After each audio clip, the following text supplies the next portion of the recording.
inventory gitu, terkait dengan cash flow gitu. Nah itu akan bunyi dengan sendirinya nanti di pembelian yang akan kita lakukan gitu. Nah itu menjadi parameter ya bagi teman-teman dalam memahami laporan keuangan gitu. Nah itu penting banget nih teman-teman ya kita ketahui untuk itu gitu. Karena memang apalagi kalau yang nggak suka yang namanya laporan keuangan lah, nggak suka angka-angka gitu loh.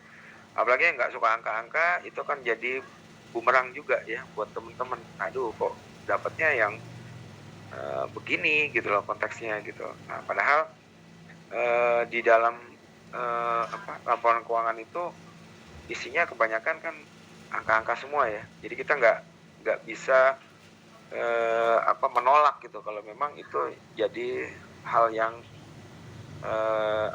hal yang penting lah gitu loh ketika kita belajar, ketika kita memahami laporan keuangan gitu. Nah mungkin ada yang sharing-sharing silahkan kalau teman-teman mau sharing-sharing. Pak, izin list absen di grup ya Pak. Silakan Ton, nggak apa-apa. Jadi nanti saya mudah tuh, tinggal saya saya tinggal tempel-tempel aja. Kalau memang ini kan jumlah terakhir tadi 42 ya, berarti 41 dengan saya gitu. Jadi Ya, Pak. teman-teman yang yang hadir pada malam hari ini ya saya beritahukan ya, karena sistemnya begitu sih, diubah-ubah gitu ya. Kadang-kadang ada yang komplain anak-anak tuh, komplainnya nggak bisa masuk, nggak bisa ngedownload modulnya gitu ya. Saya nggak tahu apakah kemarin itu sudah disosialisasikan atau belum. Nah tentunya untuk mendownload modulnya itu untuk gerbang masuknya ya harus dengan email yang sama dengan yang tempat kita melakukan e-learning. Artinya ya teman-teman masuk dari gate-nya dari gate Undira gitu, bukan dari gate yang lain. Nah ini yang menjadi pentingnya ketika teman-teman ingin mengunduh modul. Saya lihat mungkin banyak yang nggak ngunduh kali ya, atau banyak yang nggak mendownload modul itu karena merasa tidak butuh gitu di situ. Nah ini yang yang akhirnya nanti ya bisa diakibatkan karena pas susah nih untuk dapat modulnya ya udah ditinggal, akhirnya nggak di download gitu. Ada yang kayak gitu.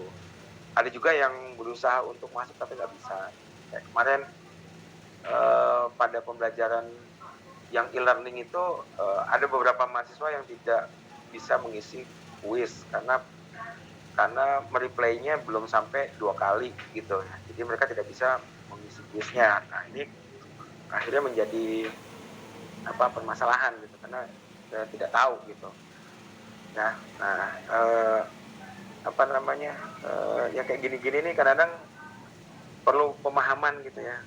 Nah saya yakin nih semester depan ada lagi ganti lagi ya, diubah lagi gitu. Nah kita butuh belajar lagi, beradaptasi lagi untuk hal yang baru lagi gitu. Nah itu yang akhirnya membuat kita tuh agak lama terkendala. Ya saya sendiri juga memaklumi ya kayak gini tadi nih lupa absen gitu karena perasaan saya gitu ya ketika mengajar itu absennya nanti ketika udah mau selesai baru saya absen gitu. Oh tapi ternyata di sini nggak bisa kebuka absennya gitu, nggak bisa saya buka kemudian untuk ngabsenin teman-teman akhirnya nggak bisa gitu ya nunggu sesinya itu nanti sampai berakhir di 10.30 gitu di 21.30 ya. Ini masih kira-kira 1 jam lagi lah nih dari waktu ini gitu loh. Nah ini kan sangat ini ya sangat kaku gitu loh untuk kebijakannya gitu ya. Kalau kita tidak mengantisipasi dari awal, makanya saya juga mencari pola nih gitu loh, pola supaya teman-teman juga nggak susah juga saat mau absen gitu. Artinya begitu kita masuk kita absen dulu nih, kita absen dulu gitu, kita kita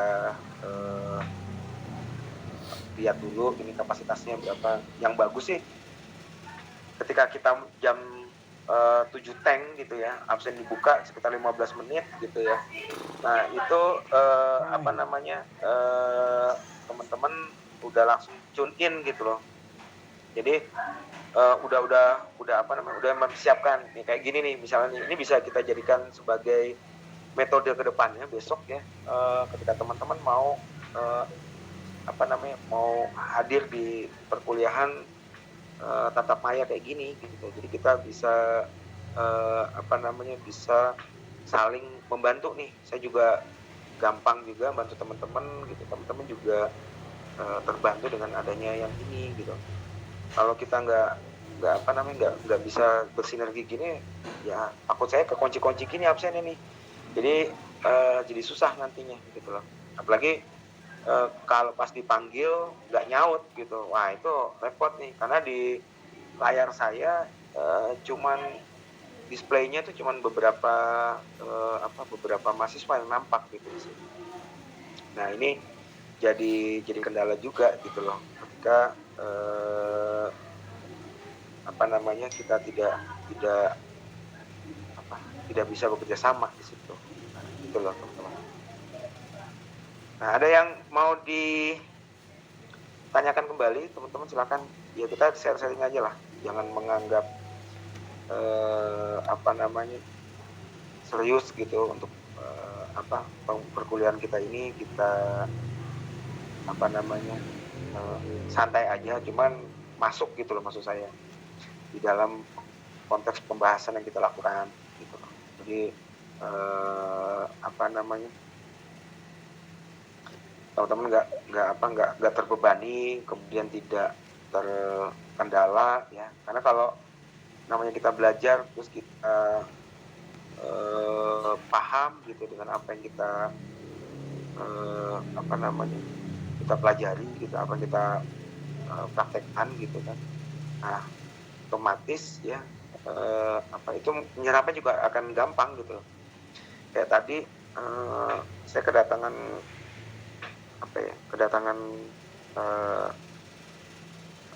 ponakan-ponakan saya gitu kan di apa di kantor gitu, minta diajarin tentang budgeting ya, akuntansi biaya gitu. Nah karena anaknya itu di awalnya sudah fokus, dia sudah niat untuk belajar ya, sudah membaca konsep dan dia sudah benar-benar apa namanya memahami gitu lawan yang akan dihadapi gitu. Nah akhirnya apa? Akhirnya dia belajar dulu, minimal dia baca lah dari referensi yang akan dia pelajari itu. Kebetulan juga anak UI sih. Jadi ya teman-teman know that gitu, anak UI kan ya pasti kualitasnya di atas kita rata-rata lah gitu loh.